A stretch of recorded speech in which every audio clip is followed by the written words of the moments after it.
మధ్యప్రదేశ్లో రత్రాం అనే ఒక ప్రాంతంలో ఒక వివాహమైనటువంటి హిందూ మహిళ రామ్ మందిర్లో సోను అనే వాడిని కలిసింది. కానీ వాడి అసలు పేరు ఇమ్రాన్. వాడు హిందువుగా అక్కడ నటిస్తూ ఇలా హిందూ మహిళల్ని మోసం చేయడమే వీడి పని. వీడికి పైనుంచి డబ్బులు వస్తూ ఉంటాయి మహిళల్ని మోసం చేసినందుకు. అయితే వీడేం చేశాడంటే ఆవిడతో పరిచయం పెంచుకున్నాడు. ఇలా కొన్ని రోజులు వాళ్ళ పరిచయం అయిన తర్వాత ఫోన్ నెంబర్లు కూడా మార్చుకున్నారు. ఇదంతా ఒక ట్రాప్. ఆవిడకి ఆ విషయం ఏం తెలియదు. ఈవిడేమొచ్చేసి ఇక వీడితోటి ఎక్కువగా రిలేషన్ పెంచుకుంది. ఎందుకంటే వాడు కొన్ని స్వర్గాలు చూపించాడు అన్ని విధాలుగాను. షాపింగ్ తీసుకెళ్లడం, అలాగే బయట తిప్పడం, ఫుడ్ తినిపించడం, ఇక పడక గది, ఇవన్నీ ఉంటాయి కదా. ఇవన్నిటికీ పడిపోయింది. నువ్వు నీ భర్తతో విడాకులు తీసుకుంటే నేను నిన్ను పెళ్లి కూడా చేసుకుంటాను, ఆ తర్వాత నీకు రోజు స్వర్గమే అన్నట్లుగా వాడు మాటలతో మాయ చేశాడు. మరి ఈవిడేం చేసింది? కట్టుకున్న భర్తని, బంగారం లాంటి భర్తని ఈవిడేం చేసిందంటే విడాకులు కోరింది. కొన్ని రోజులు భర్త చెప్పాడంట, మరి ఏమైందో తెలియదు. మొత్తానికి 2023లో వీళ్ళు విడాకులకు మంజూరు చేస్తే 2024లో విడాకులు మంజూరు అయిపోయాయి. విడాకులు మంజూరు అయిపోయిన తర్వాత అసలు కథ చూపించాడు వాడు. అప్పటి వరకు తన భార్యగా చాలా ప్రాంతాల్లో అంటే తన బంధువులకి పరిచయం చేసినటువంటి ఇమ్రాన్ అలియాస్ సోను అనేవాడు ఆ తర్వాత నుంచి నీకు నాకు సంబంధం లేదని వదిలేశాడు. ఆ తర్వాత వీడు ముస్లిం అని తెలిసింది.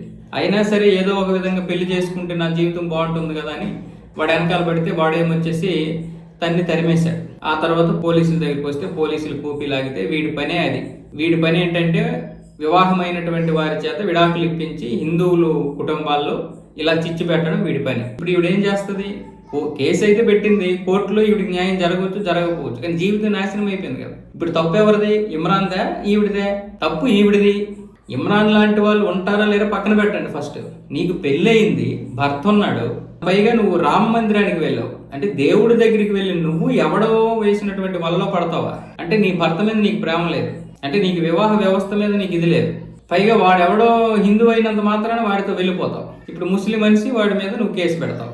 ఒకవేళ అదే హిందువు చేస్తే అప్పుడేం చేస్తావు? అప్పుడు కేసు పెడతావు. కానీ ఏంటి ఉపయోగం? నీ జీవితం నాశనం అయిపోయింది.